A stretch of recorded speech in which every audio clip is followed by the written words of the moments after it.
Alright, who's the Fresh fan? Yeah. Hello, Fresh.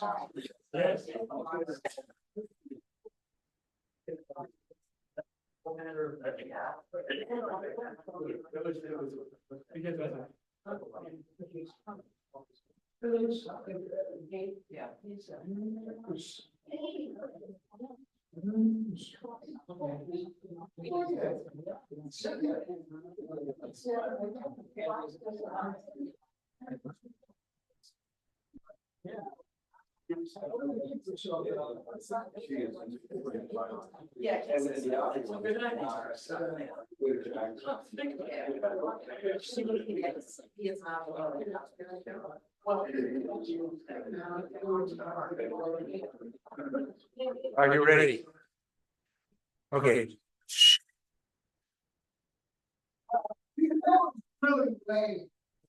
All right, you do it.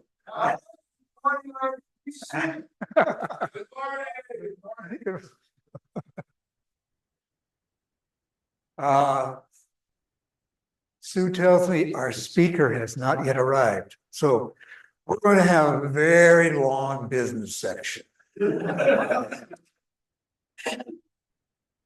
No, that's not true. We're going to whip right through it. Jeff, if you could show something that's newsletter August on my drive.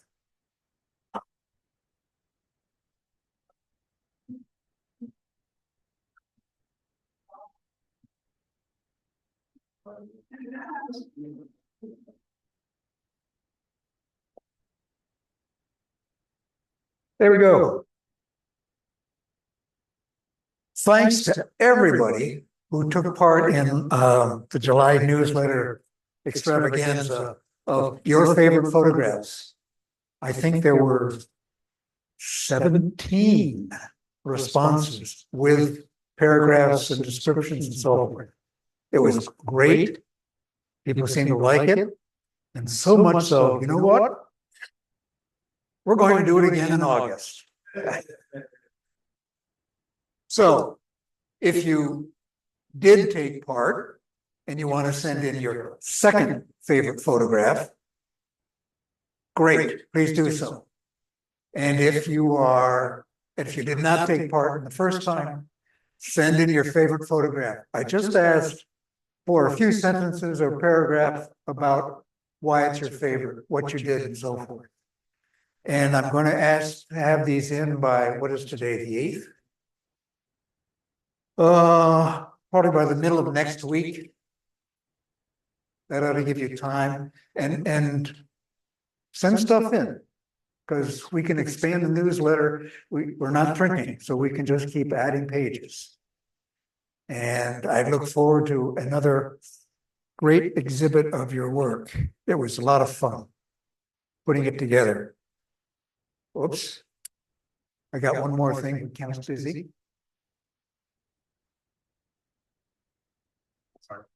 I'll talk about the library show. I finished with that.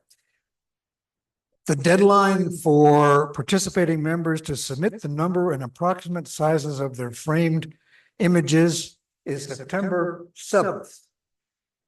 So be thinking about what you want to show. If you're wondering about the space, go into the library, go down the stairs, turn left. It's that wall there. We've done there before. MJ has all the hooks and so forth we need. The minimum exterior size for a framed or mounted exhibit piece is 8 by 10. The maximum size is 20 by 30. Nancy? No, just the downstairs. So we really will need you to let us know, because there is limited amount of space. So I can't say first come, first served, but and Patricia Mumford has agreed to do some of the same kind of work she did last time. And MJ has hooks and all kinds of knowledge about what happened last time. We'll talk more about it at our next meeting and try to get a sense of who's participating. the last I checked, the upstairs space might be available also. So if everybody wants to show, we may have two exhibits. Okay? Kim, go to shoots.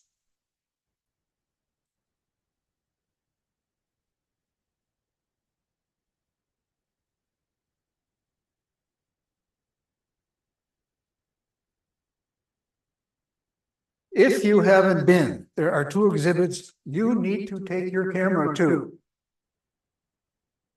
One, at the Museum of History and Culture, it's the show about that program that was begun with Booker T. Washington and the fellow who started Sears Roebuck. And they established schools for underprivileged Black kids across the South in the early 1900s. And the photographs in the show are spectacular.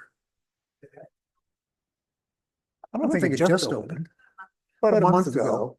But by all means, if you have any interest in black and white photography or that program, go. I got a couple more shots. Why don't you? I mean, obviously, these are scenes taken from some of these schools. Abraham Lincoln.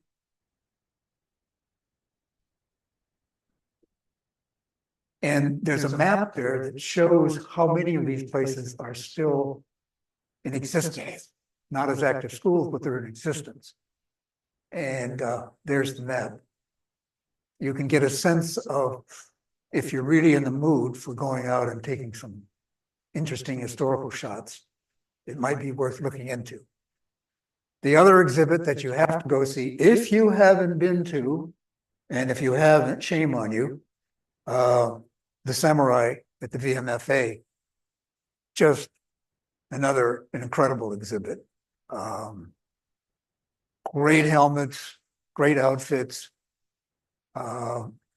Even the horses had gear, and it's well worth taking your camera and spending quite a bit of time there.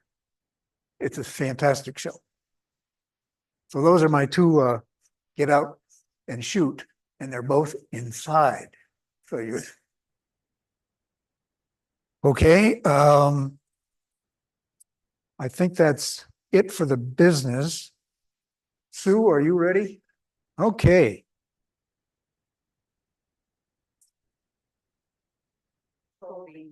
Okay. I'll get out of here.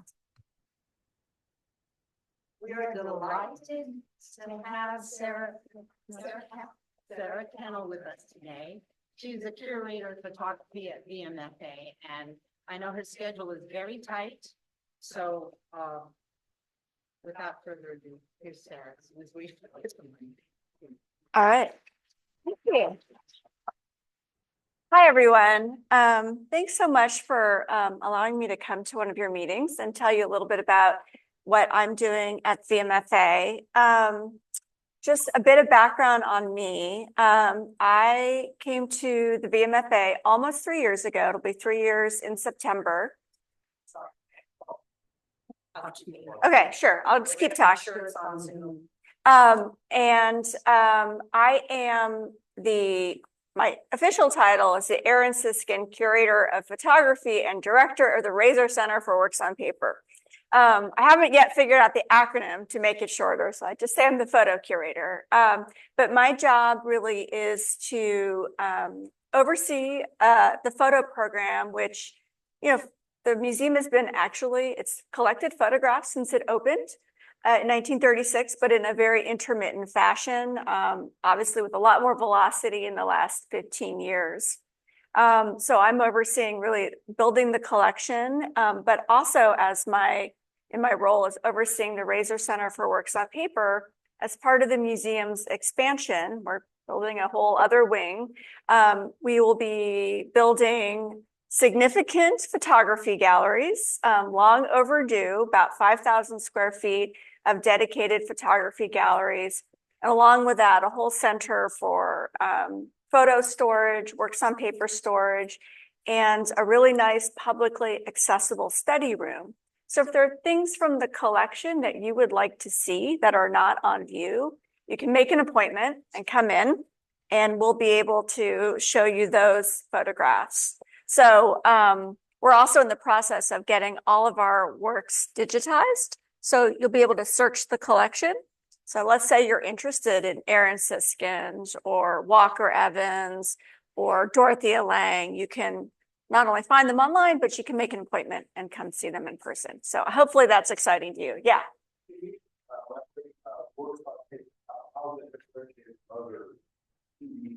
Sure. Photographs, of course, are generally a subset of works on paper, but they're also their own thing. And then for our works on paper collections, those are actually spread across a couple different departments, primarily European, American, and modern contemporary. But it's drawings, watercolors, pastels, and our biggest collection is prints. And we have almost 8,000 prints within European and American art, many of which were given by Frank Razor, who sadly passed away about 1.5 years ago, but was a big collector of prints, as well as modern and contemporary prints. So really all works with a paper base. It also includes our beautiful collection of Japanese works. We have a really ongoing display every other year in Works on Paper gallery of Japanese prints. And Chinese, we have some things that are hybrid, like Chinese painting on silk, which is backed on paper. So anyway, but we're trying to store it all together. We're building cool storage for photography because photographs have a much longer life without changing colors if they're kept in temperature controlled and humidity controlled environment. So all of this is to say that the VMFA is making a big commitment to photography. So I'm part of that. Can you hear me? Okay, good. So, and before I came to the Virginia Museum of Fine Arts, I was at the Hyde Museum of Art as a curator for a couple of years. I got my start at the National Gallery of Art. I never set out to be a photo curator. I thought I was going to teach art history and work in 19th and 20th century European art. And I just slowly sort of, it was like literal drift. I just ended up moving into photography, and I'm very pleased that I did. So what I'm going to do today is give you a little overview. I've been asked to talk about kind of exhibitions and a little bit how we put them together. So I'm going to talk about one that just closed, and then two that are opening this fall, maybe to whet your appetite a little bit. But then I'd like to open it up for questions, because oftentimes the whole process of putting together an exhibition is quite complicated, and people don't really understand that these are often years in the making, or sort of what goes into our decision making. So hopefully we can have a conversation about that. I will start out by saying that, unlike all of you in here, I'm not a photographer. I came to the history of photography through art history. So you probably have a lot to teach me in that area. But hopefully I can answer your questions about museum practice. Okay, so hopefully those of you who have been in Richmond for a long time know about Willie Ann Wright. This exhibition closed just about a month ago, and it was my first big project at the VMFA, and it happened with a fair amount of speed, because I came on board and everybody had recognized that Willie Ann Wright is a really critical artist for the history of Virginia and photography, but there was sort of a sense of, I guess, waiting for me to come on board to really work with her. And this exhibition really is the result of a major acquisition we made, and that represents the museum's commitment to photography, but also to artists in Virginia. As you know, probably the VMFA has a long-standing fellowship program for Virginia artists.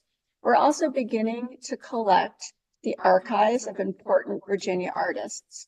So Willie Ann Wright fell into this category beautifully. So when I came on board, we began discussing making a big acquisition of her work. But that's okay. You're just gonna do, oh, full screen, yeah. Where is it currently? Oh, Yep, this from one from yeah, beginning? that's fine. From current slide. Yep, Okay. there we go. Oh, thank you, guys. Thanks, sorry, Sarah.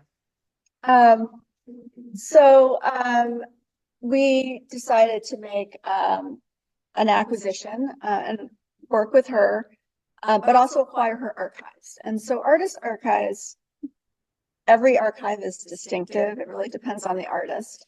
But she had an incredible amount of material that fortunately over the last couple of years, she had some help with other people, really organized it. And the reason why we like to collect artist archives is because it allows us to really just lift the veil a little bit on artistic practice. We can't collect the archives of every artist because I think just one archive alone, this was about 100 bankers boxes. But we do have things like Willie Ann Wright's cameras, probably the opposite of the Digital Photography Club. This is the pinhole cameras, but also letters, correspondence, folders in which she had ideas, work prints. She doesn't have a lot of negatives because she's a pinhole photographer, so things were made in the camera. And one of the wonderful things about going through this archive is there were things that I was working with her, but she didn't talk about, as she didn't really surface as important to her. In particular, in the 1970s, she was giving all these talks around Virginia on the history of women artists and women photographers. We found that very interesting. She was really at the forefront of this movement. So the archives we like to have because it allows us to tell the story. Now, when I was working with her, we decided that we wanted to put together a representative group of works for the museum, and we were going to make what was called a gift purchase. So she gave us the archives, and it's very hard to put a value on archives. And then we purchased a number of works from her at a generous discount. And this allowed us really to feel like we had a core group of Willie Ann's work. And that process of selection was a lot of fun. About every Monday afternoon, I'd go over to Willie Ann's house on Strawberry Street and work with her and some of her family members and people involved with the archive.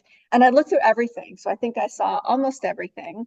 And we made an acquisition of both paintings and photographs because, of course, she began her career as a painter. And it was important for the museum to make this commitment. Willie Ann has been part of the museum's DNA for many, many years. This is a painting that has hung in our pop art gallery for a long time, and it was acquired by the museum in 1967.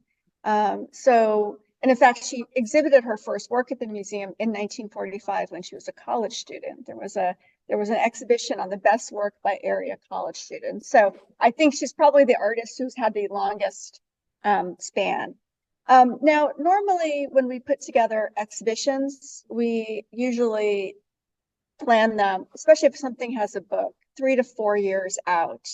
It's a little faster when it's all coming from your collection because you don't have to send loan letters out and borrow from other institutions and have them in, but it still takes a long time. You have to think about the checklist.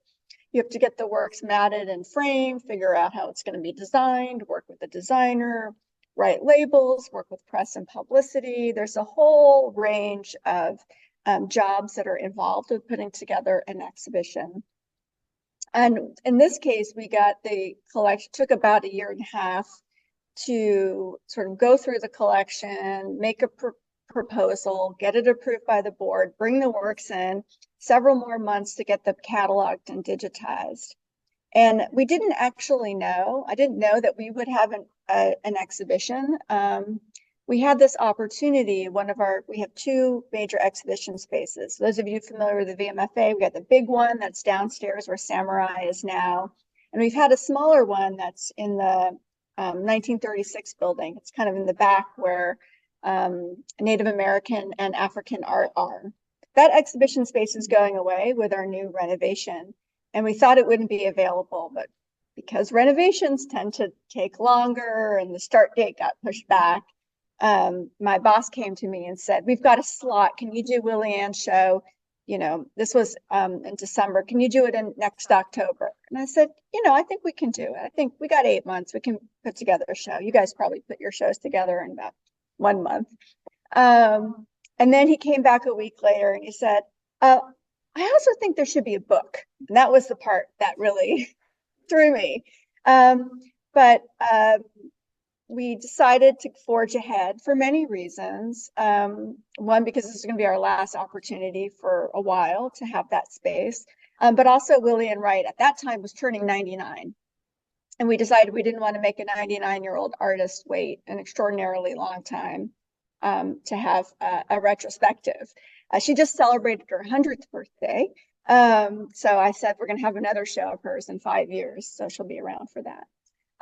But anyway, so we put together this book and exhibition in record time. And fortunately, we have a great book printer in Virginia that allowed us to do that. Most cases when we're doing exhibitions in museums, most institutions print their books in Europe or Asia. It's far less expensive to do that, but you have to then plan on both a designer going abroad to do the printing, and then the books get bound and shipped. So you really have to have 4 months between, you know, printing the book and opening the show. We did not have that opportunity, but fortunately with a great printer here in Richmond that VMFA uses really for all their catalogs, we were able to do this. So I hope that you had a chance to see the show. It really was just touching the surface of her work, which was, of course, you know, a 70-year career in art. But we have a larger collection, we have the archives, and I hope that in the future, some other curator 15 years down the line will do another William Wright show. But also we plan to kind of draw from this work for other exhibitions. So that's one example of, I would say, an exhibition from our collection that it still produces a catalog and it was in a large space. But it is something that really came entirely from the VMFA. And we didn't really try to travel it because it was just so quick to put it together. But the next 2 shows I'm going to talk about are examples of the kind of larger exhibitions that the VMFA does, but also 2 photo shows that will open in the fall that I hope will interest you and you'll come see. All right, so let's see, here we go. Those of you who know the large space downstairs, normally we have 1 exhibition in that space, but sometimes we divide it into 2. And in the fall, it's going to be your like super photo bonanza, because between the 2 exhibitions, I think we're going to have something like 350 photographs on view. One of the shows, American Born Hungary, Kertész Papa and the Hungarian American Photographic Legacy, is curated by our director, Alex Nargis. I'm sure you all know he's also a photographer, but you may not know that he started his career as a photography curator, sort of curator and director from the start. And this is a project that he has been working on for many years in his head. And then for probably the last 5-10 years, actually going around and visiting other museums and looking at their collections and writing. And I'll show that exhibition at the end, just give you a little taste of it. The other exhibition is called A Long Arc, Photography in the American South since 1845. And this is an exhibition that I started working on at my last job at the High Museum of Art. And we began it in around 2020. The High Museum has a great collection of Southern photography. And we were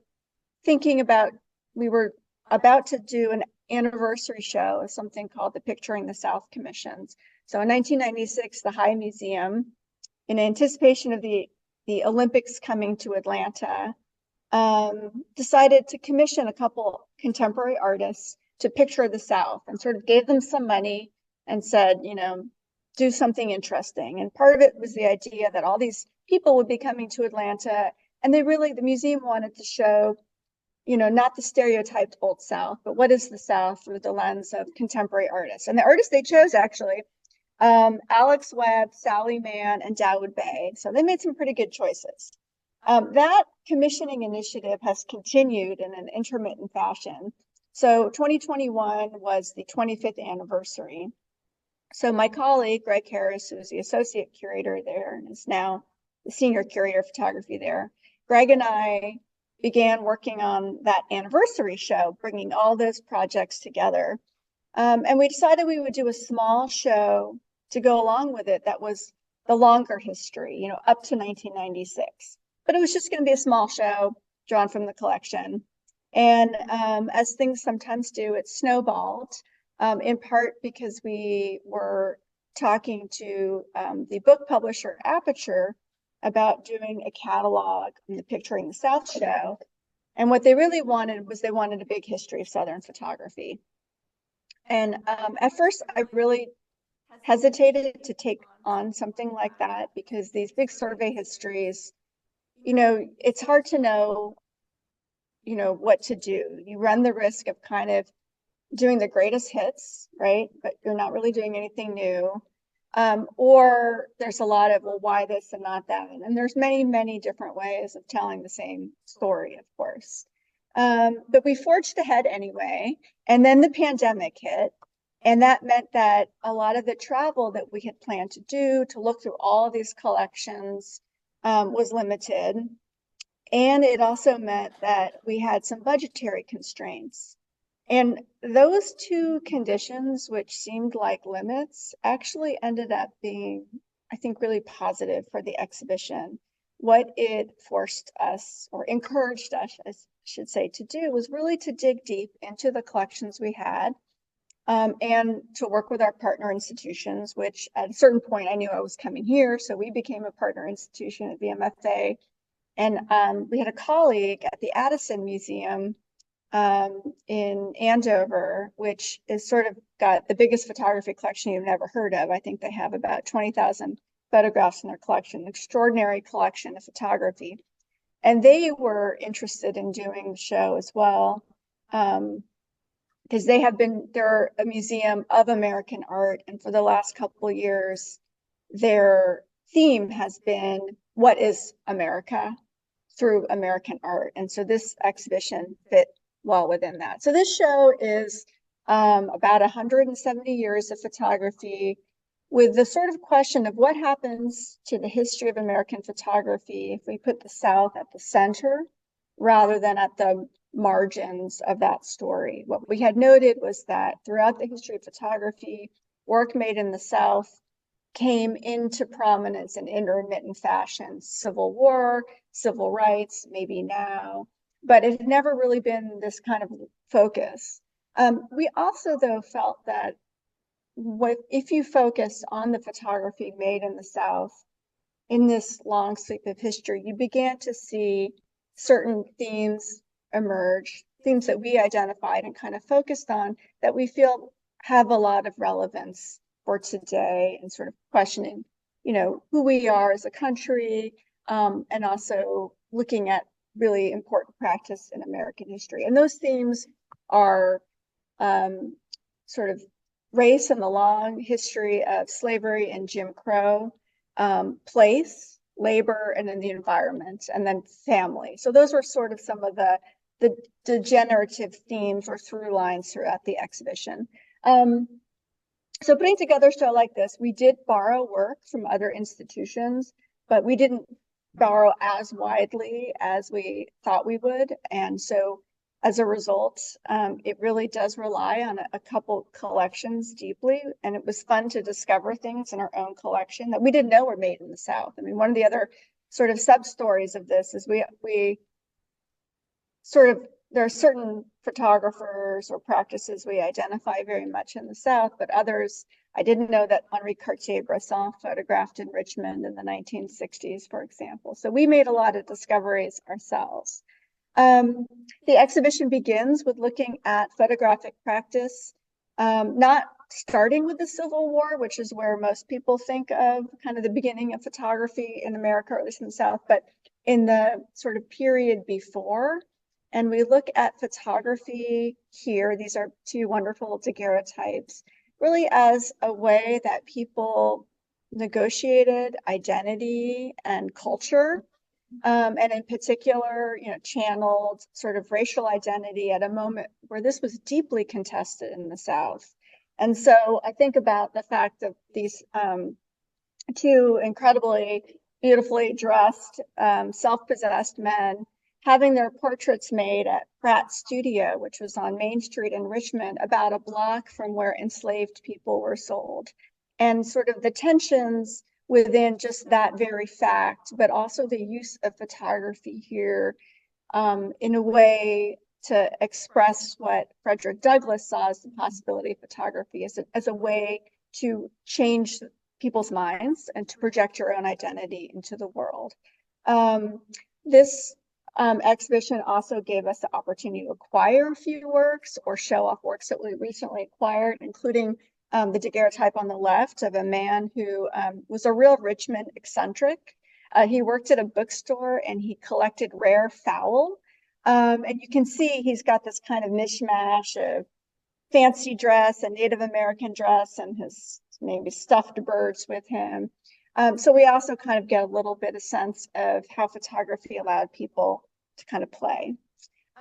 We do bring in Civil War photography. This is an area that has been studied pretty extensively. There were a lot of 150th anniversary Civil War exhibitions. So we wanted to bring in works that maybe people hadn't seen before. This is, as far as I know, there's only one set of these prints. It's a demonstration of, firing a cannon by a Black regiment. And that was quite unusual. We don't know who it was made for or by, but it seemed to tell a different story of the Civil War. And then we do have, of course, the photographs that are sort of identified with Civil War history. And in particular, we kind of show how photography was really used to help Americans come to terms with the devastation of the war. There was a real market actually for pictures of sort of destruction as a way to understand what happened. But also it really establishes this trope of the Southern landscape as kind of a place of memory, of ruin, of memory, of elegy. You see this thread continue. And you'll notice here that we really did rely a lot on the High Museum of Art's collection. And I think this is a trend more generally, even in big institutional exhibitions where we do borrow from other institutions. People are a little more conscious now of surfacing their own collections, but also for cost reasons, for environmental reasons. We're trying not to borrow one work from California and fly it all the way across the country and back. And so the sort of way that we think about exhibitions is changing in response to a lot of different things. The second section of the exhibition looks at a more complicated time, this period of Reconstruction through really up to the Great Depression, the sort of promise and failure of Reconstruction, but also the way that photography could be used in really different ways. It's a longer story. I won't get into it too much, but the monument on the left was essentially a monument erected to white supremacy. And on the right, P.H. Polk, who's the first sort of photographer at Tuskegee, and really using his camera. And more broadly, we see this period of community portraiture, of giving people the opportunity to show themselves as they wish to be seen. And it's a period too of transformation in camera technology, the rise of snapshot cameras, the rise of film. And so it really also changes how people are working. Somebody like Lewis Hine on the left, working with film or pre-made glass plate cameras. And on the right, the sort of opposite response to create these very highly pictorial, very artistic kinds of photographs. This third section is probably the time where most people who don't know anything about photography will enter the show and recognize some pictures. The Great Depression ushered in a whole new photographic language with the FSA documentary photographers like Walker Evans, Dorothea Lange, going around the entire country and photographing sort of the impact of the Great Depression. But the South was a particular focus of these photographers because it was really in the South where the impact of the Great Depression combined with these longer standing histories of poverty and institutionalized racism were the most powerful. So we see it in practices like Margaret Bourke White, Dorothy Lang, Walker Evans. And so this is where we see the kind of establishing of almost a photographic canon around Southern photography and certain stories and tropes that we see emerge. The other interesting thing was that I looked at all the photographers who photographed for the FSA, I think 16, and there was not a single Southerner among them. They almost all traveled to the South. And Marion Post Wolcott ended up moving and living in Virginia for many years. But we also see this kind of, I wouldn't say attention, but there is a whole story of sort of outsider photographers coming to the South and defining its image for a national audience. And I hope that you're excited to see these prints. These are really where we did try to bring in vintage prints. And what I mean by that is photographs that were printed by the artist at the time that the negative was made or within a dozen years or so. That wasn't possible for every instance of this exhibition. And I used to be very finicky as a curator about that, only want the vintage print, but I'm a little more open now because sometimes it doesn't make a big difference, right? The power of the work. And also the more I work with living photographers, they say, oh, they go back to their negatives from the 80s and 90s and print them now, they're able to scan them, do completely different things with them, and they like them much better now. And they say, oh, if I could have done this 20 years ago, I would have. So the idea of artistic intent really, it does change. This period, we look at the period after the war through 1970, and it's a really interesting period for me to look at the photography here. And the theme we kind of chose to help people understand this moment is really this idea of dissonance, of kind of there's this American optimism, post-war baby boom and wealth, and this myth in a way of progress. But the reality, particularly in the South, was not of progress. It was the most sort of entrenched expression of Jim Crow and segregation. And of course, it gave birth to the civil rights movement. So we sort of see that in works. And, here we wanted to make sure we had some of the greatest hits of photography, along with pictures you might not expect to see, but works by Robert Frank, who's really in a way, spatializing here segregation, but also helping us understand works by somebody like Meatyard, this kind of internal surrealist embrace, a kind of looking inward, but also even the idea of masks, the idea of a mismatch between the outside and the inside, which is sort of how we are describing sort of America's understanding of itself in relation to the South in this period. And I will say that just as an aside, when we do an exhibition like this, it opened at the High Museum of Art, and then it's currently up at the Addison Gallery now, and it will come to us. It opens in the fall. At each institution, it's a little different. We have different spaces. We install them differently, but also we have the opportunity to change a little bit. We put in a few things from our collection that aren't in other collections. And for us, I added 2 pictures by Emmett Gowan, including one that he made in Richmond in 1964-65 when he was doing his thesis at RPI, now VCU. So, and a couple other pictures. So I was able to kind of shape it a little bit more for our audiences here, but also highlight, some of the strengths of our collection.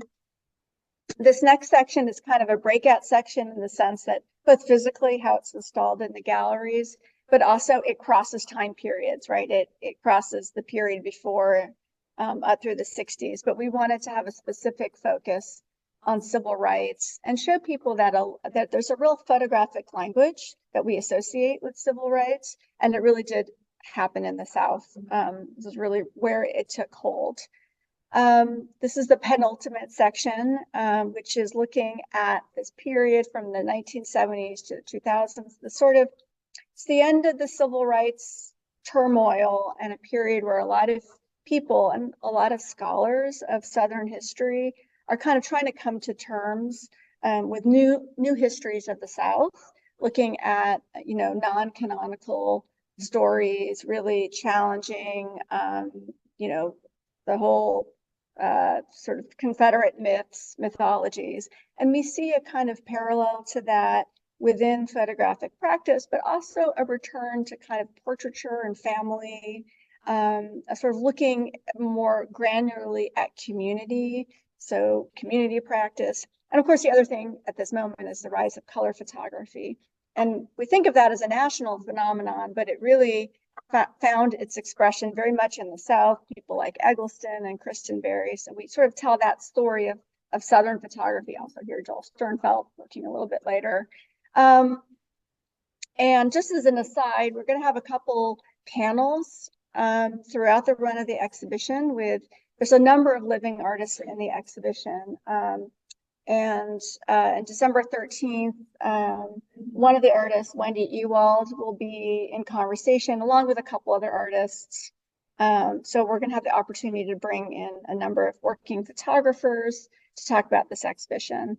Somebody like Baldwin Lee, who's been working in the South for many, many years, and his work was almost entirely unknown until about 5 years ago. And so he was the first artist I acquired when I moved to Richmond, actually, but incredible photographer. So some names you may know, but hopefully others you'll discover. And then, of course, people like Sally Mann, Carrie Mae Weems. And this is sort of the idea of landscape here as the repository of history. With Sally Mann is literally a scarred tree with the idea that the landscape holds the wounds, holds the weight of history. And this is an idea that a lot of artists are exploring at this time. Carrie Mae Weems sort of also photographing this plantation and sort of seeing it as a repository of history and memory, and using photography and landscape to be able to tell stories of history, not just landscape. And then the last section is the most sprawling, and it really looks at the last 25 or so years of photographic practice. And we see the convergence of a lot of different, very contemporary issues that we're talking about, including the environment. This is an extraordinary piece by Richard Misrak, a West Coast-based photographer. It's about 6 feet long. And he did this on a picture in the South Commission. He started photographing in what was called Cancer Alley in Louisiana. This area is basically a toxic dump, and it's beautiful in the picture, but it's also devastating. And of course, these areas, impact the poorest communities as well in the South. So his series really using photography to bring consciousness to environmental destruction, but also bringing in a lot of different younger photographers who are thinking about history and thinking about place, Ramel Ross or Andrew Moore. And really also we see here too, just the legacy of the introduction of color photography in the 1970s. Most of the artists now are working large format, color, very saturated. And they're all very conscious of that tradition of Southern photography. And we do touch on the most recent kind of cultural conflicts that occurred in the South. And I know these pictures look very different. One looks very calm, and the other, of course, is extremely frenetic. But they're both really about conflict and about 2020. And we felt, of course, that Chris Gray's work had a lot of resonance for Richmond audiences as well. But the way that photography, continues to be used to sort of negotiate like issues of national importance. And that's the other kind of underlying theme of the show is that the South is not a separate part of the United States. It is sort of the crucible. And what happens here is really telling for the entire country. And then, this is, I think, the last slide for this. This was a kind of also opportunity to talk about the South as being far more diverse than many people, maybe who are not Southern, can imagine. And that it really is the place of a lot of cultural diversity and immigration. In fact, there's like reverse migration now in the South as Southern cities are booming. I mean, this is where, it's like Richmond and Memphis and Atlanta and Knoxville. These are the cities that are growing, but they're also growing in ways that really represent the kaleidoscope of American experience. So on the left, Jose Barrorizos, rose grower. Jose is a young artist who now lives in Atlanta. He was born in Mexico and grew up outside of Atlanta in a Latinx community. His parents worked in a chicken processing plant. And the gentleman he's photographing here is actually retired from that plant. And he's a prized rose grower. So those are his roses that he's standing in front of in his yard.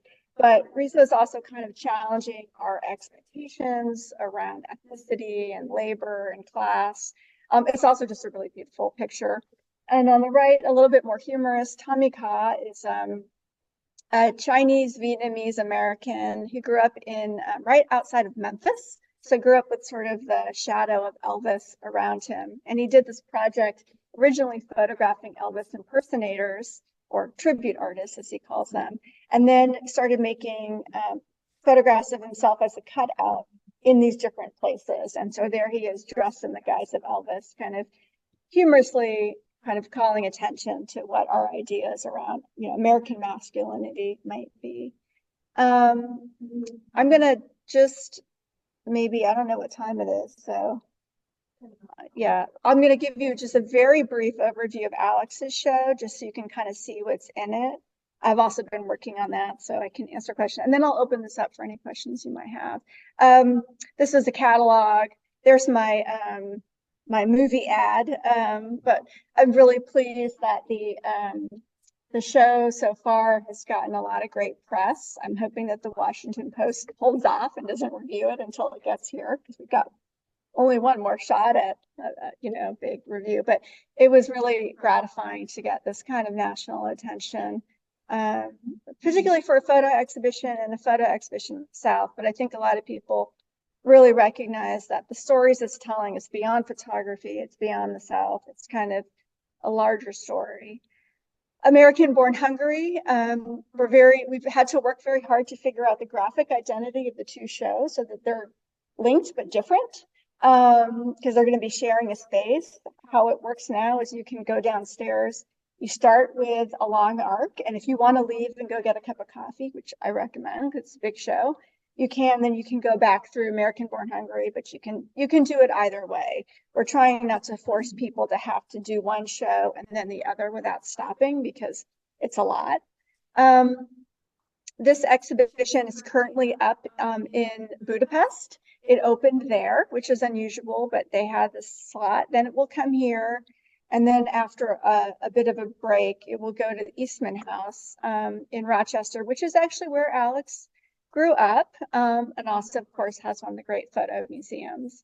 And the exhibition really took as its starting point the fact that there are so many amazing and important 20th century photographers who came from Hungary, but many of them did not stay, in part because Hungary really, during World War I, lost much of its territory.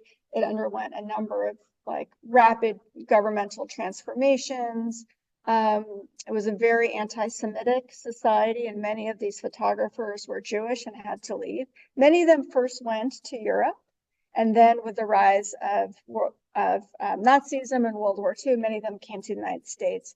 So the exhibition is almost like a little airport map. Hungary to Paris or Germany. And then from there, they mostly settle in New York, Chicago, or California. And, it's part because immigrant communities come find other immigrant communities. And so it's been interesting, though, to look at this. And I think one of the wonderful things about this exhibition is that there are artists that you know very well, like André Kertész, or Laszlo Moholy-Nagy. And there are others who are not well known at all. And me, being a historian of photography for many years, still had never heard of Cornel Samoyi. But also to see the ways in which their work really was in dialogue with each other. So the exhibition begins looking at sort of photographic practice in Hungary around the turn of the century. This is a little later.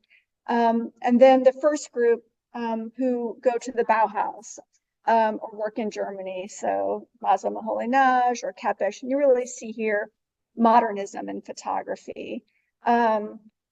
Many go to Paris. There's a very flourishing Hungarian immigrant community there. Kertész is one of the most famous ones. And that in Paris, there's also a very vibrant market for publishing photographs so they can actually support themselves doing magazine work, sometimes fashion work.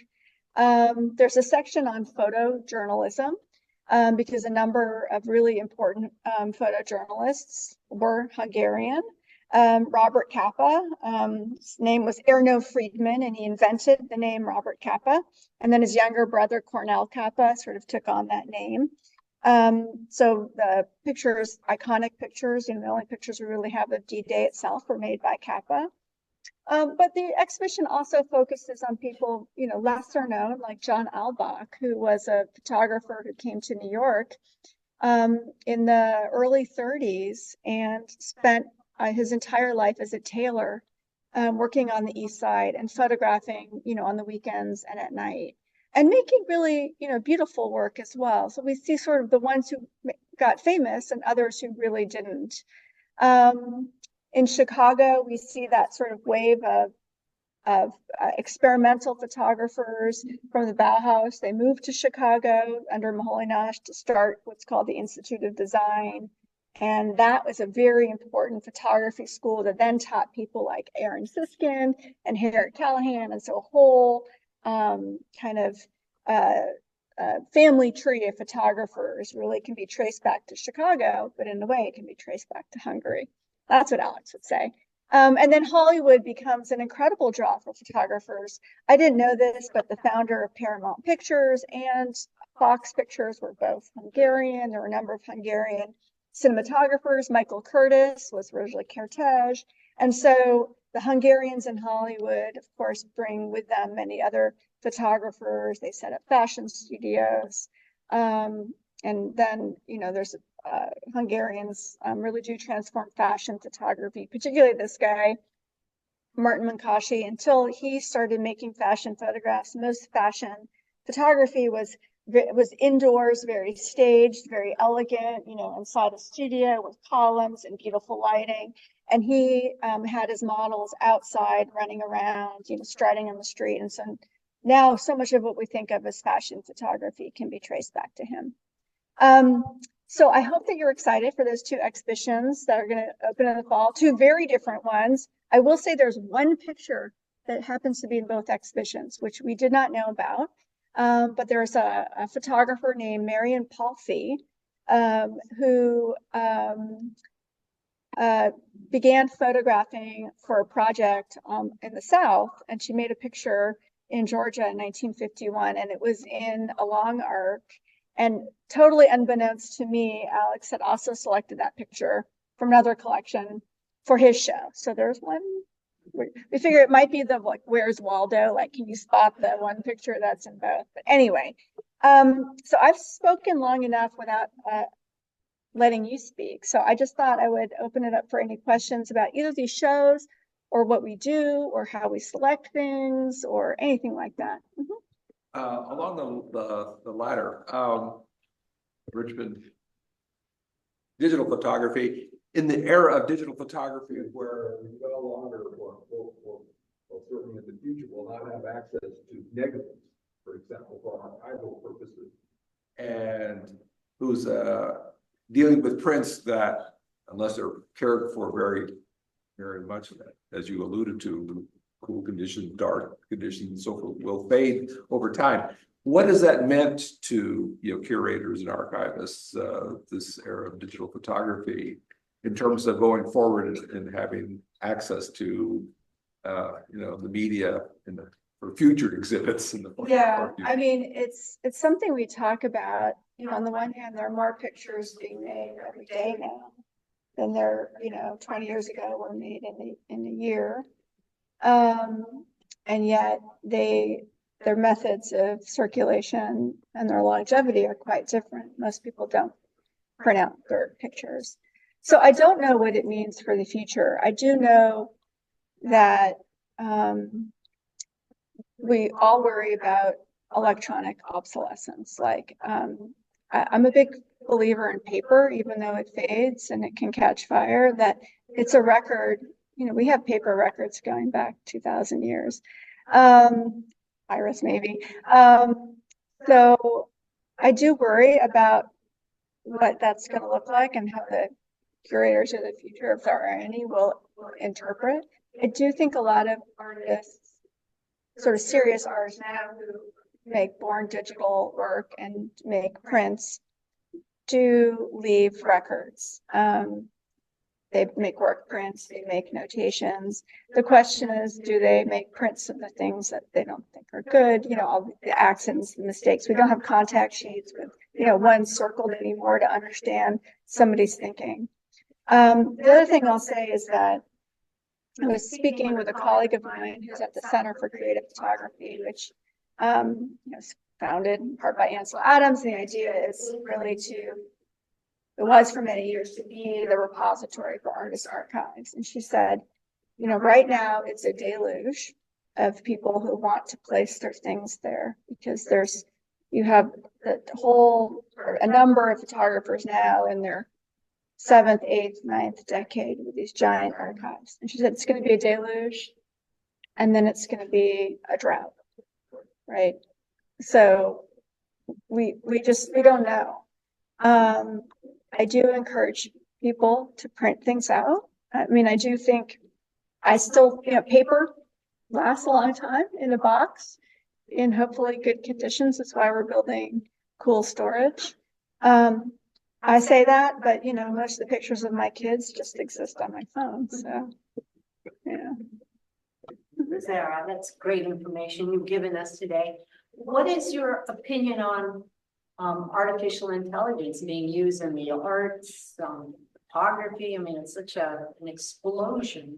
It seems like you have to almost use it, but what's your opinion as a historian, as a curator? I have two.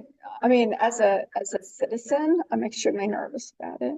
Like as a citizen, I'm very nervous about it for the use of manipulation. As a historian of photography, I see it as really more of a continuum, though, than a total break, right? There have always been ways to manipulate images. And I'm not a big believer in that it's cheating. I think it's another tool that artists are going to use in the way they want to use them. What I think is really weird and interesting and creepy about AI right now is it's almost like it's our pictorial unconscious, right? It produces based on all the things that it has been trained to recognize. And so what I do think is that people need visual literacy. I mean, Macaulay Nash talked about this in the 1920s, that people need to be able to read pictures. And I think that's probably more critical than ever. People need to understand how something is constructed visually, and is it a rhetoric? Is it persuasive? What is it trying to do? We can no longer, and probably shouldn't have ever really taken things at face value, but that's going to be more and more important. So my side as a member of, a citizen, and worried about sort of just in general the death of what we thought was, the news and a kind of objective standard in journalism. That's one side. As the art historian, I kind of see it as part of this longer tradition of, I think artists will use it in a different way than, can be used. Mm-hmm. question that came out when the Nancy's friends were looking at the exhibit in the museum. How design wall color, because they are very within one exhibit, they're interesting, they're involved in that. So we have a great design team, and we often start talking about an exhibition, the like kind of look and feel of it pretty early on. And so we think about things like typography, the typography for American Born Hungary and the colors there, red and black, were meant to be very different from a long arc too. And then we talk about the look and feel. And for example, for the long arc, we kind of didn't want to stray too far from what our other institutions had done, which they had done shades of blue-gray. But I wanted to bring it more to the natural world. So we've done kind of various shades of green-gray. In part also to distinguish it from the non-natural colors in American Born Hungary, especially the Hollywood colors. So we talk about the idea behind it, and then often we test things out. So we have swatches and we hold them up. It's hard to know with a show that has 150 photographs made from 1840, to 1990. That's kind of why we went with very shades of gray. But in other exhibitions, for example, in the Willie Ann Wright show, the very first rooms, there was a kind of lemony wheat color. We actually pulled that from this Morris wallpaper that she used to wrap her cameras and that she mounted her photographs on. We kind of used that as a cue. Then we had one section where we had a lot of different kind of works. We just wanted something neutral, a soft white. And the last section was very Victorian, because she was going back and using a lot of 19th century photography. So I chose a color to me that evoked Victorian work in the interior, because a lot of it was done inside, not outside, so that purple. So we try to think about things that both work with the art, but also carry the story. The Samurai is interesting because I saw that show. If you haven't seen it, you should see it. It's really fabulous. I saw that show in Atlanta, and I think it's been shown in other places. And there in Atlanta, they really pushed the red. It was like very red.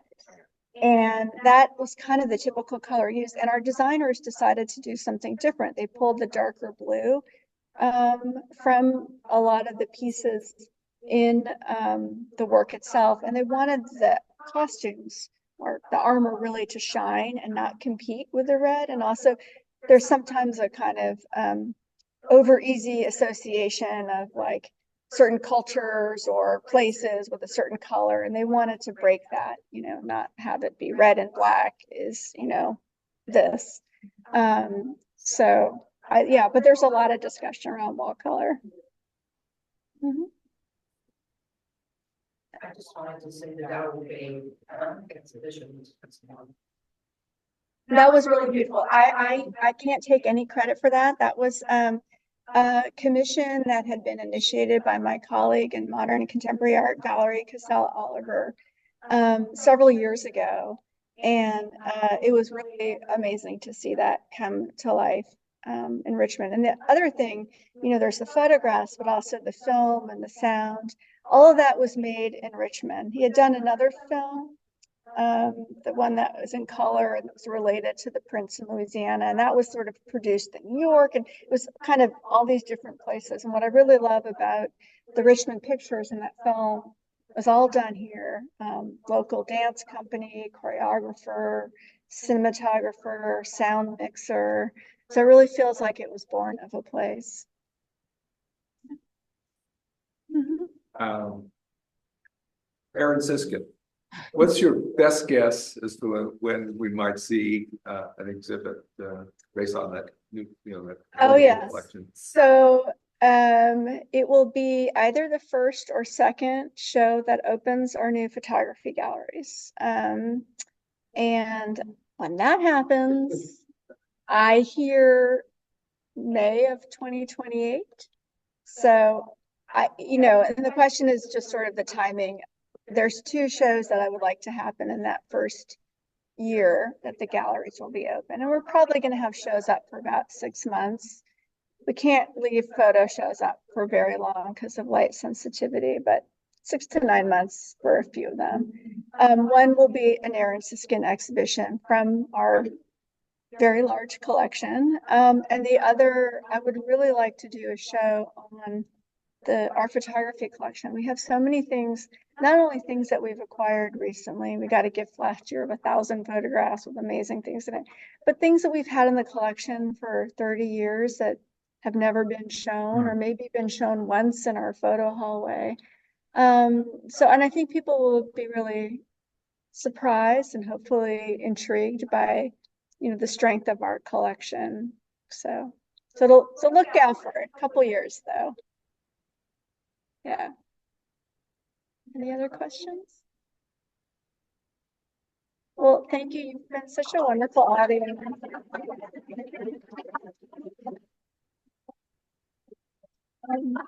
Please do come to the exhibitions. I'll make sure also to let you know when we have our date set for our artists coming, but I believe December 13th we have a panel. January 9th, we have a couple photographers coming, some younger photographers who are in the Long Art Show. Sally Mann is going to read from her new book in December. So we have quite a number of photographers coming through. And I believe that maybe one or two of the Hungarian photographers, Sylvia Plashi, they might be speaking opening week as well. So keep your eyes peeled on the VMFA's calendar for photo-related events this fall. Thank you. Thanks, Sarah. Thank you. Thank you. Thank you so much. Thank you so much. Of course. We'll take a 5-minute break. Get up and stretch. Thank you.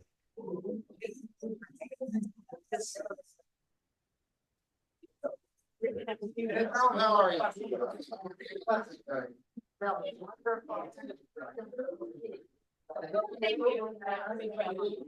Thank you.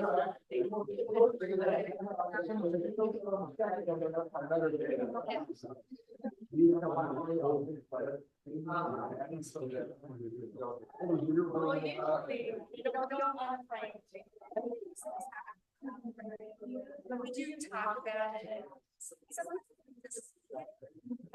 say.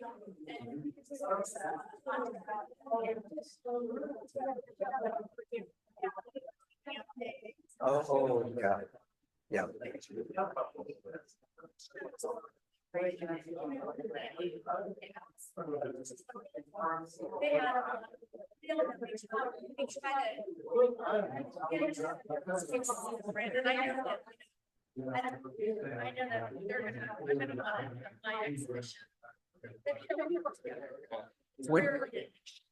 When you're planning an exhibit, how much of it is determined by what you think is out there that you can get?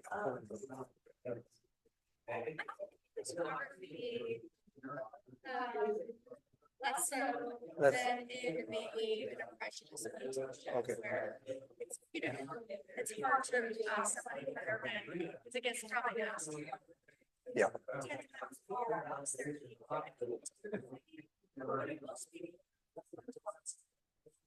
Right. So.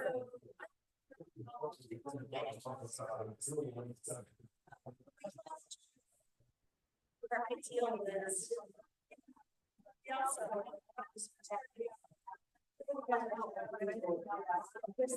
Ideal is, I realize one picture of Germany, that's gonna be way too expensive. Yeah. The nice thing about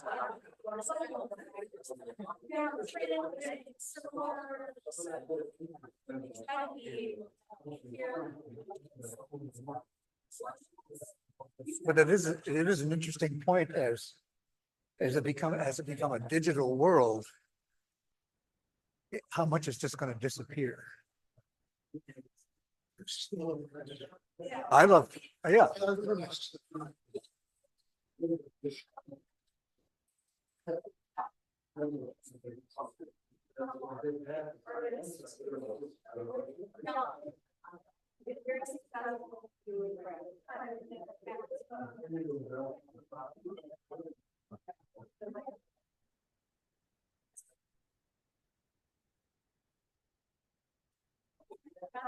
Oh, okay.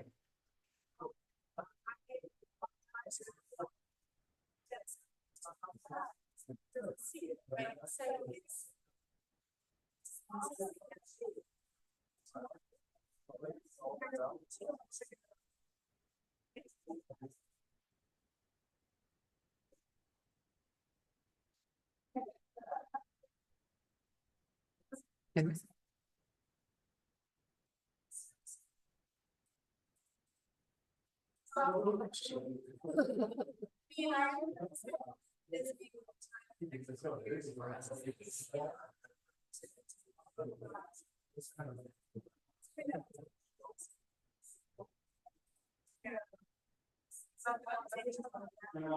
Is there any sense that in the digital world now with the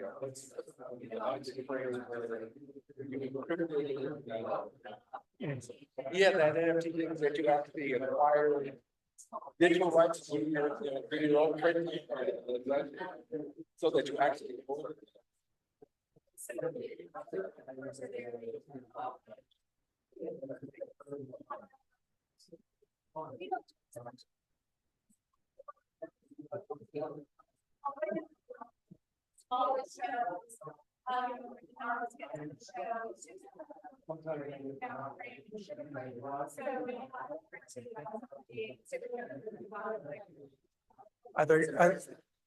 down the road, are we gonna have shows where there aren't any prints, where people just wander along and look at screens? Oh. Yeah. Probably. Yeah.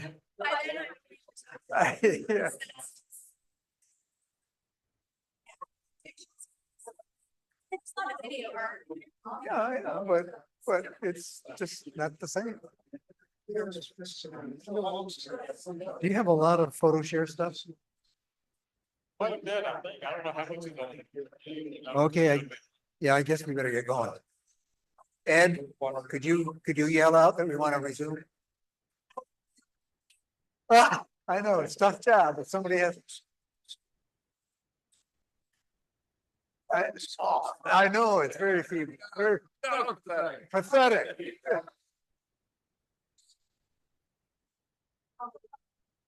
Let's go.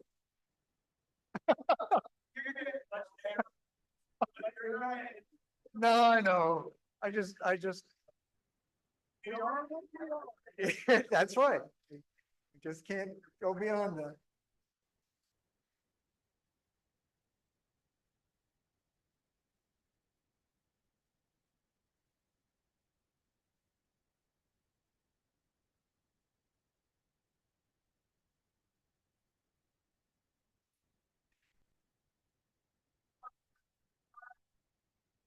Oh.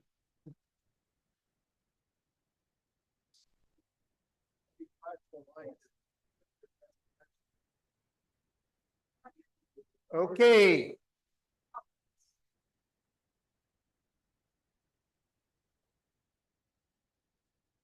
We're gonna do some photo share. Thanks again. And one thing I forgot to mention, our month-to-month challenge for photographs next month is in the country. In the country. So you define country. In the United States, country. I'm hoping that you'll do something outside of the city, but yeah, okay. All right. We're gonna do photo share. This is yeah. I was talking to the wife of the 12-year-old being, I want to give a copy. Does anybody want to hold? Easy, they want to donate to a little 12-year-old to get started with. I was having questions, anybody know any software is real easy for little kids?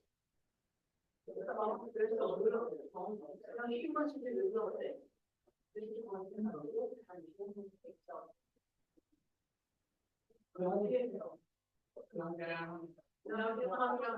Do we turn the lights down still? Yeah. Oh, wait a minute, you said a real dam. Incorrect. Yeah, but it's just about, I think. Thanks. Okay. That's it. This is Patricia Munford. And I forget what her title is, but yeah, River. The theme was color, if you may remember.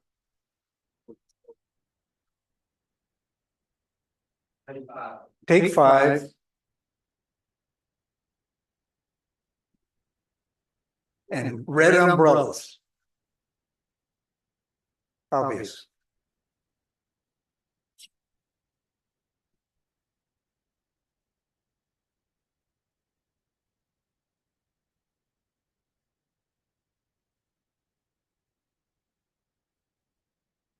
These are mine. The color I talked about was red. And it's called Red Barn. Pretty imaginative, huh? This is Red Barn 2. Already known as white fence. This is called Red Umbrella. Red car. Yeah, I had a lot of red around. Yeah. I got all these pictures. I gotta get rid of them somehow. Red stools. Red light. And the idea was, this is Red Lobster. It's from an end. It's just an antique plate with a ceramic Red Lobster on it, and it just looked nice. But they're not all red. This is yellow. Yeah, I had to add yellow boots. Who would wear those cowboy boots? And that's blue car. You go to an automobile show, especially an antique automobile show, you come away with lots and lots of colors. And that's my contribution to the colors.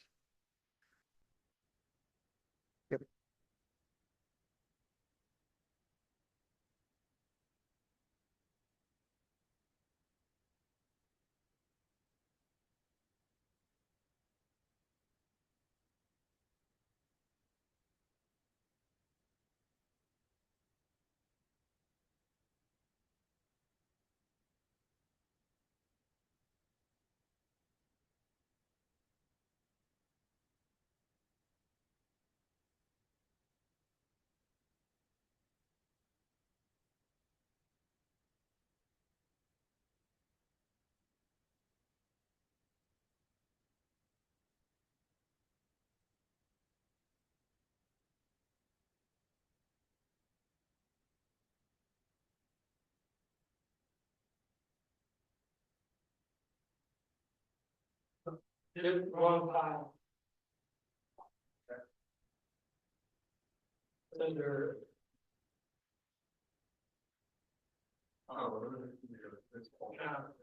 July, so. Great.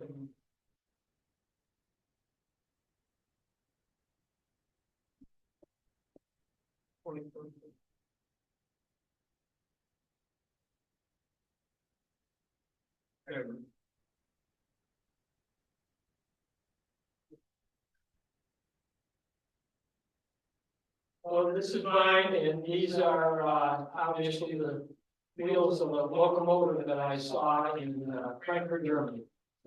What color is it? Looks red to me, but I'm not 100% sure. Several years ago, I've always been interested in fire apparatus, and this was in Long Beach, California. It was an old antique fire truck. They had a whole street full of these antique fire trucks. That was interesting on how it popped. This was a Pontiac that was owned by an individual who fully restored this car. And this is the color is a little off, but it really is a bright mustard yellow car. It really pops when you see it. They're totally yellow. And that's the game played on the front of it. Again, it really kind of caught my eye. This is a Studebaker. Many of you live over in the Midlothian side. You may remember where I think the John Tyler used to be back at that farm where the Publix is now at the corner of Rose and Utah. Somebody parked this Studebaker on a lawn. I'm not sure who it was, but it was there for months. And just sitting there.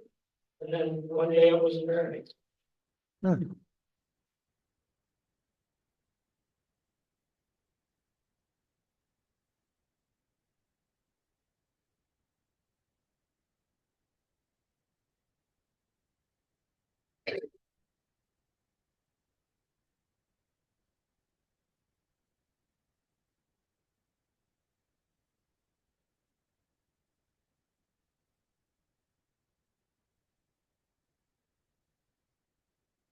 These are mine.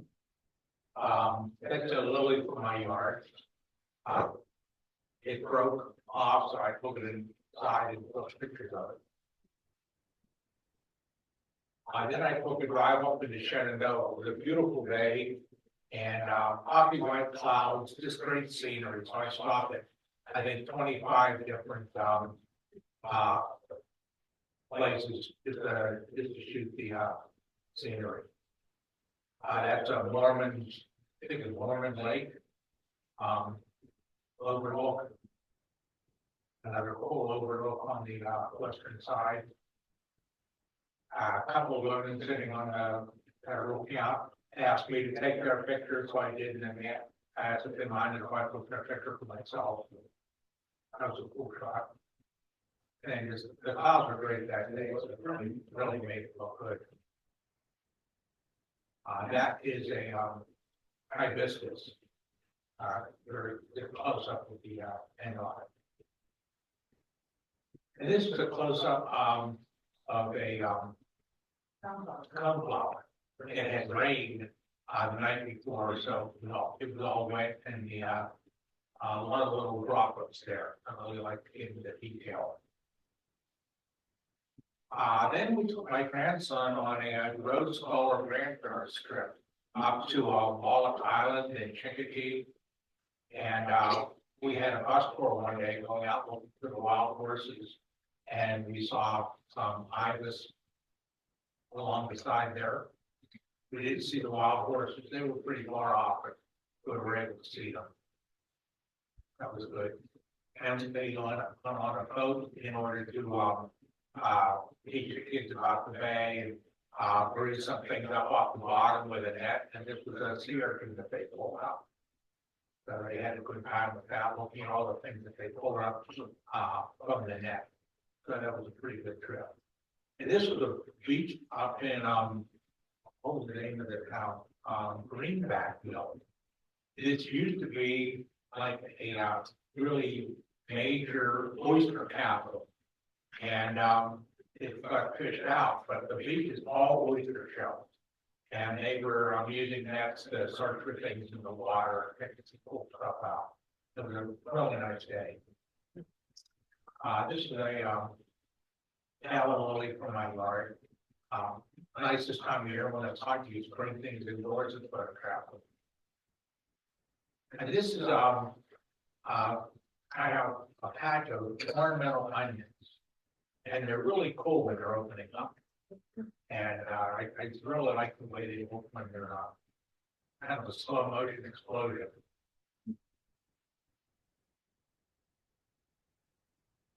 And that's when an actual flower is opening up on. And they're not going to be all the flowers. That's pretty cool. And this is my one photo from the exhibit at the VMFA. The only biggest challenge is that it's a very dark exhibit. Yeah. I was shooting at ISO 10,000 in order to, to do that. It's a very, very dark exhibit. And this is a put a dahlia in my garden. And this is cheese a lot. This grows, the only place I ever see it growing is on the side of highways.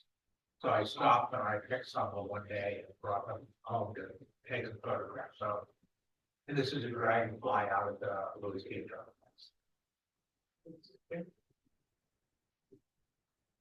Thanks.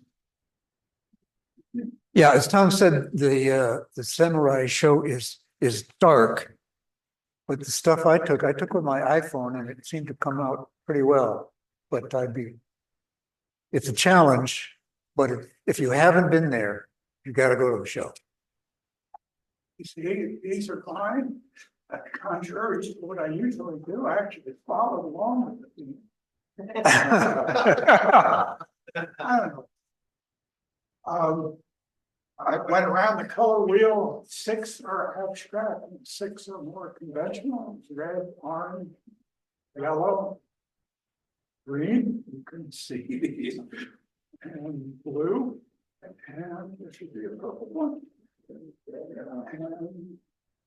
then red again, orange, more or less, yellow, green. These are macro ones for us. And some of them are, and some of them aren't. Eyes of a great skimmer. And Oh, you nice. know, purple dragonflies, but there are purple damselflies. What is that? That is a variable dancer. If that means anything to you. There, my inner geek is being revealed. Rest, you know what it is. After you look at enough of them, try to identify. Congratulations for following orders on that. Following orders. You did what the contest was. Color. Yeah, Yeah. don't expect it again. Honestly, the best policy. We love homes. Yeah. All right, so these are mine, and this was. No, never mind. This was a green entry for me, because I was trying to follow the directions too.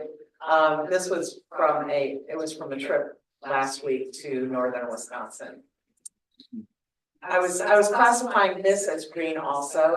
It's a lesser violet eared hummingbird that I took in Costa Rica.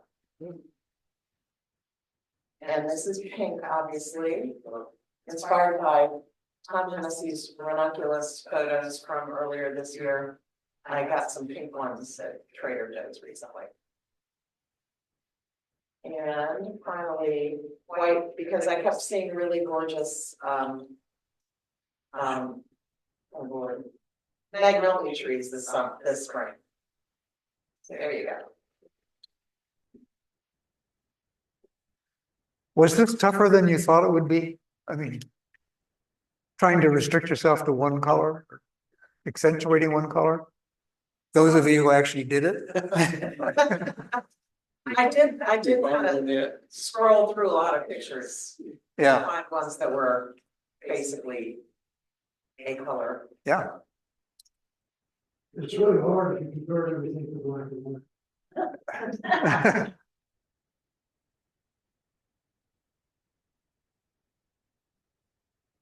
I didn't follow directions.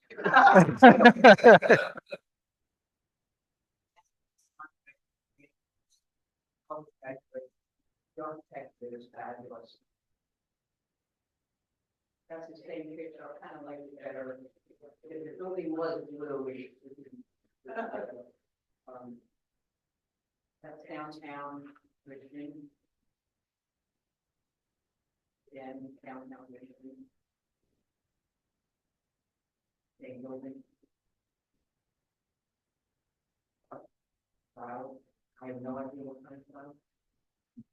White soil.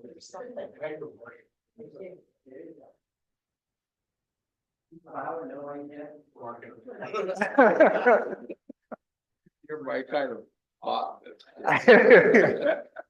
The exposure, Chadwick's, nothing more than exposure. Did you do that in camera? Yes. Definitely.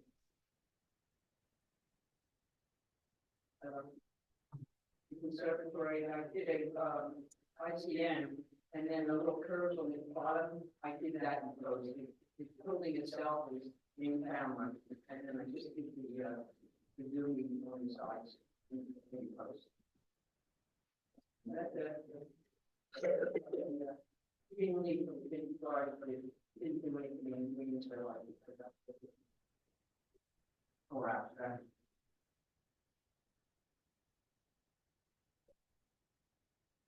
Great.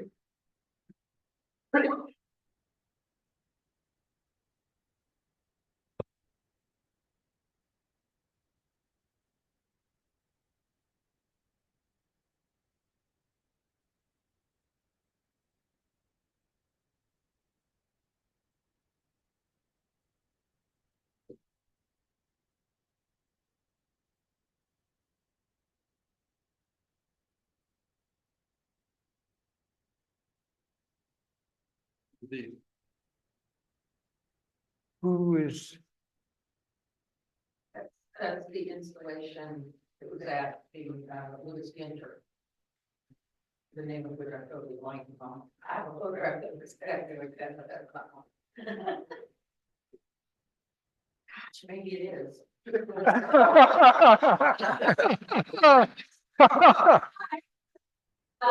I didn't think about it. In content, thank you, that was a great exhibit. This is again, Louis Ginter. I really put something together for my, just when I joined the club and it didn't show up. This is a color, this is when I shot the color. I just thought the color of the sun on the house, all the bushes was very interesting.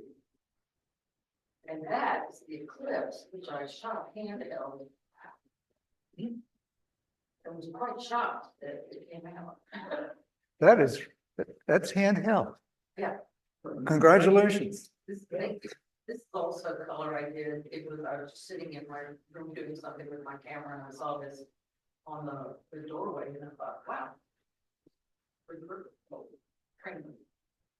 This is yellow and this is at China. Uh-huh. This is green. This is at Kai and Marty's backyard. This is the Grand Prismatic pool at Yellowstone. Obviously pink, yellow. That's also a good skin track. That was going to be for blue because of the sky, but blue is not showing up here. So that's just a brown bird. And that's my favorite picture, which I wasn't going to show. Yeah, no, he's going to do it again next week, next month. But that, I couldn't believe that I actually got that photograph almost perfectly sharp because you know. Well, submit it for next month. Okay. We're doing favorites again.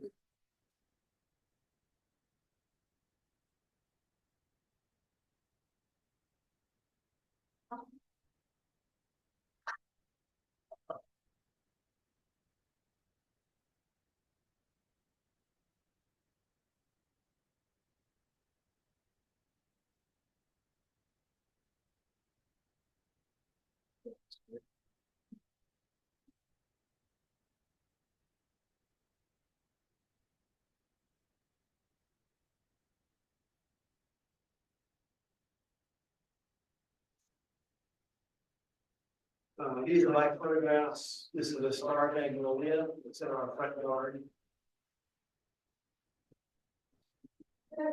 Yeah, this is Bruce.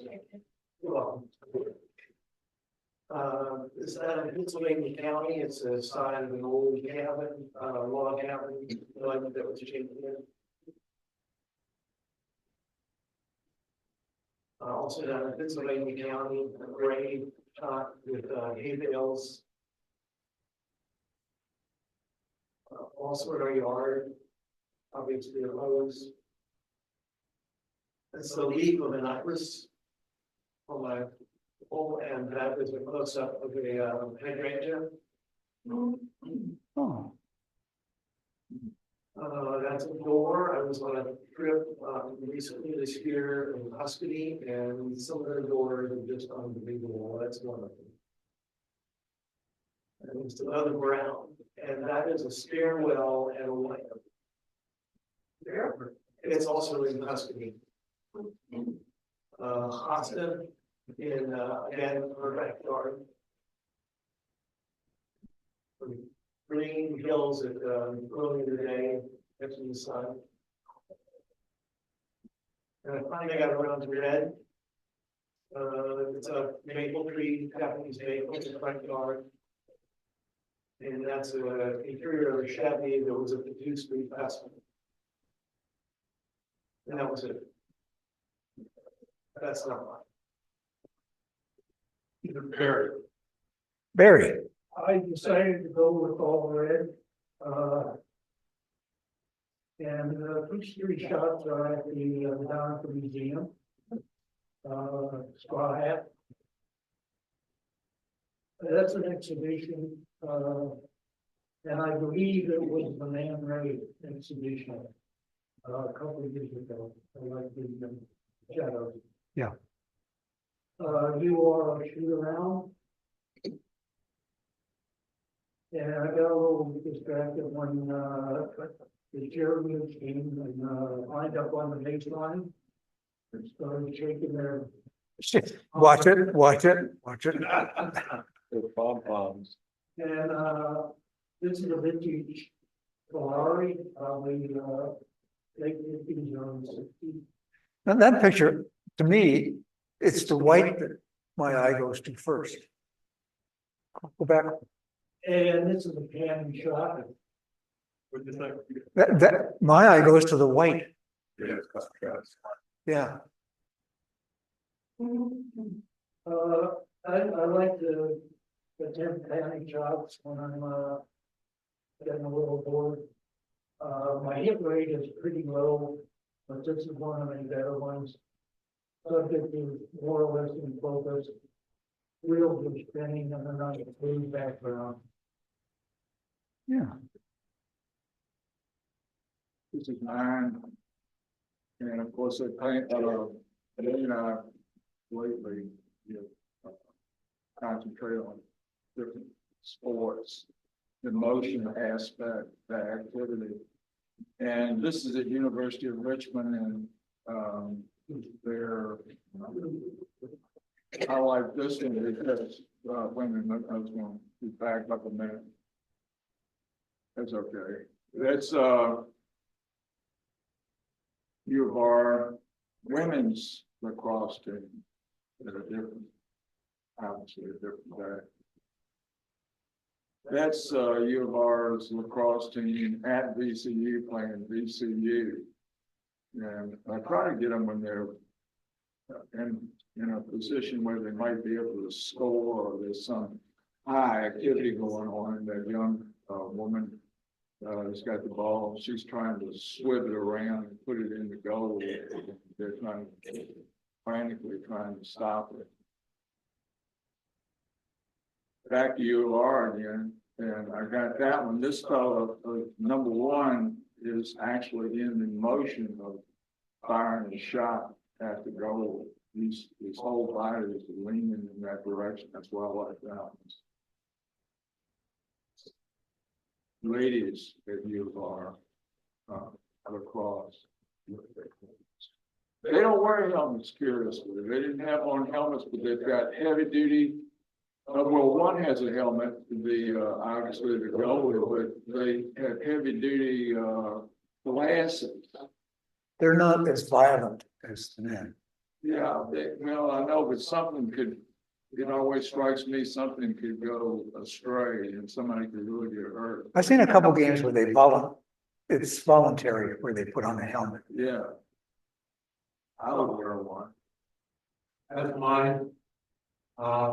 Wall photographers, for every image has a story behind it. Sometimes the story is more interesting than the image. But I was on a project for shooting black and white, and I came across Court Hotel. And, in my deranged mind, I thought, where in the world would you find a hotel in the court? And, so I took the picture, then I went back and, said, okay, it needs a little light. So I made the court red. And, voila, one picture. Because I took your, instructions right over. I'm glad somebody did. They did. Purpose of itself. Downtown, yeah. Again, there's a story. Again, I took the instructions literally, so I took the black and white shot, and I'm gonna put some color in. I'm standing out along the river and just kind of shooting pictures. And this woman walks towards me and I thought, oh, well, there's a good target. And so usually I try to get their attention and say something and whatever. She was just absolutely involved in her cell phone. And walked by and I turned around and looked as she was going into the tunnel. And I said, she has a red purse. Now that just really jumped out. And so I shot the picture and then turned it into black and white and left her, purse red. And I kind of liked it. But,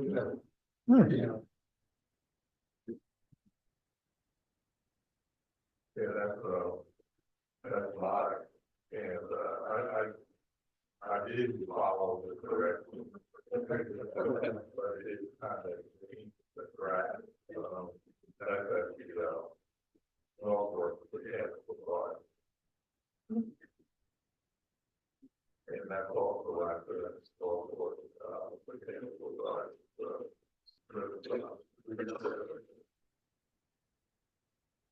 and black and white or gray, and another picture from the all the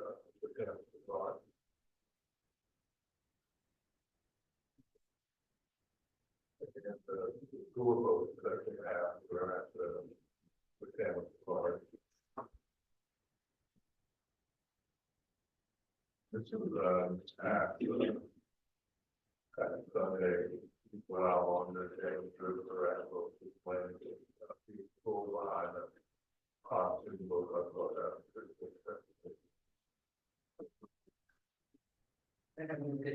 Yeah, and I was moving around trying to take the panorama from broken plan.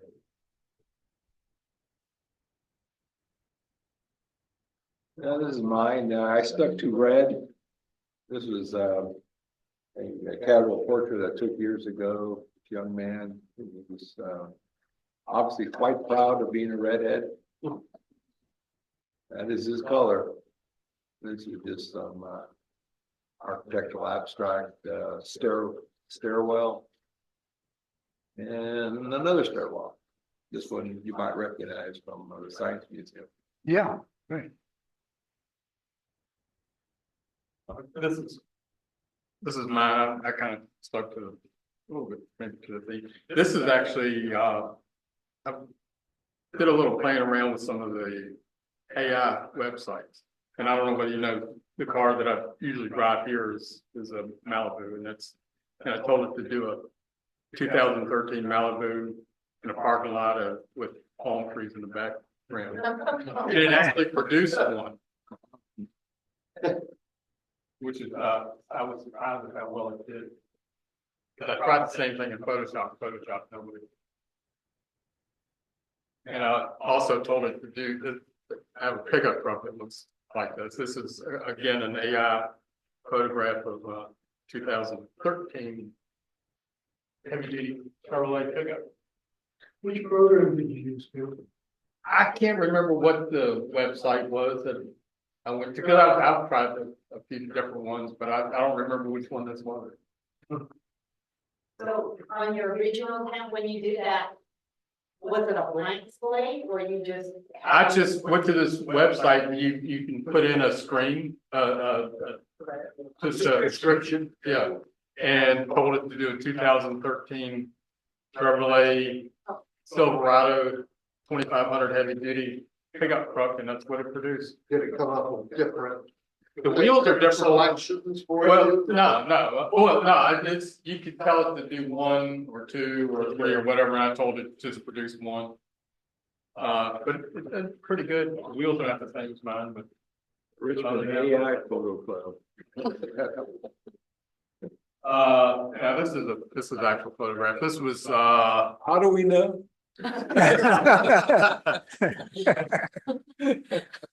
This was, at the fire station across from St. John's Church. And that was a couple of fire trucks in there, and I just turned everything to black and white except for the trucks. Turned it up red. And with the Ferrari theme there, that's a Ferrari Formula 1 car. That's Charles Leclerc down in Miami at the Formula 1 race.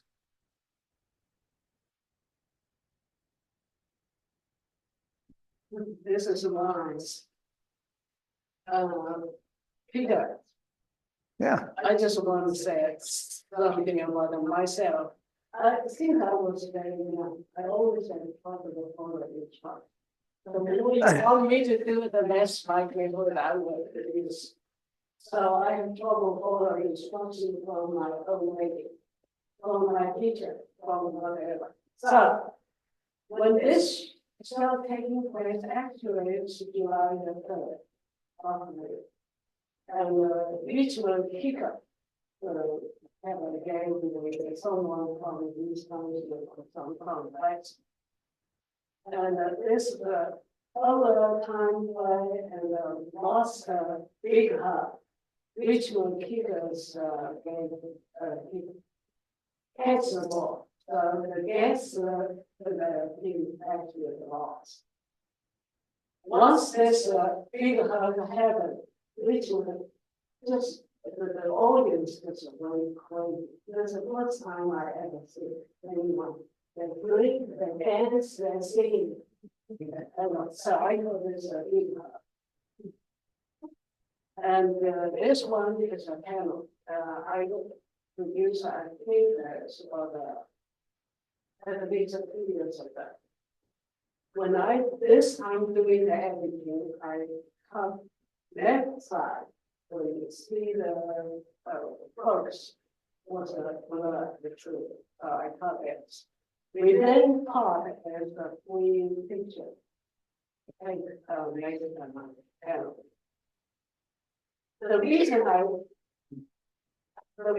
want to do that panel is this Dover Hall estate actually the scene was permanently changed. Now, 2 years ago, they calculated all the left side about 2/3 of this image into planning. The plan way like you can use the when on the right there. But one day, one of my neighbor come to see. He said, "You need to call them parent." That's the last image they ever had about this mistake.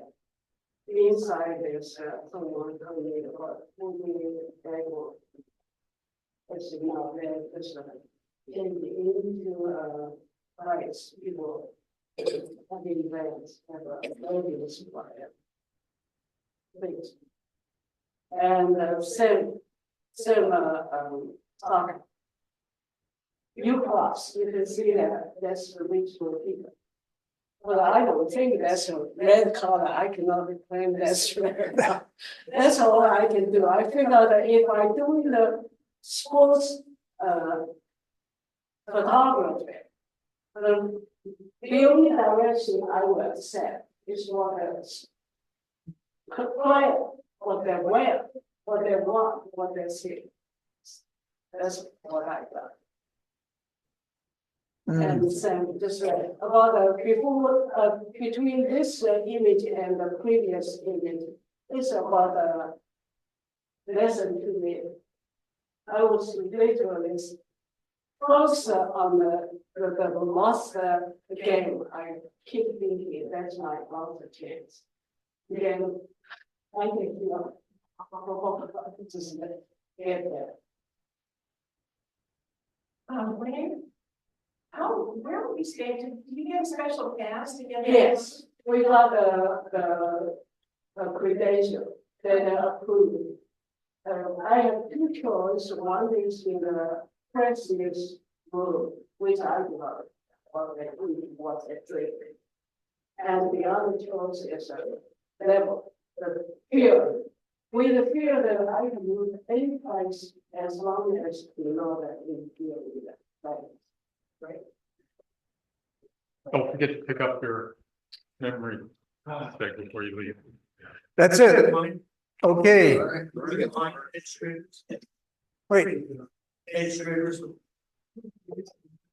Where did you? I spent pretty good windows. Yeah. You sent it, when did you send it? Yeah, you.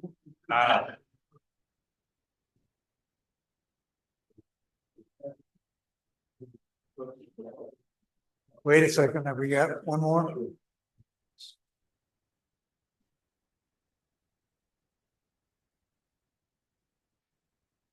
I'll look and see. I did that, you know, I didn't see it come through. Maybe it Can I went. borrow that from the newsletter? Spam box. Don't let Peter near my phone.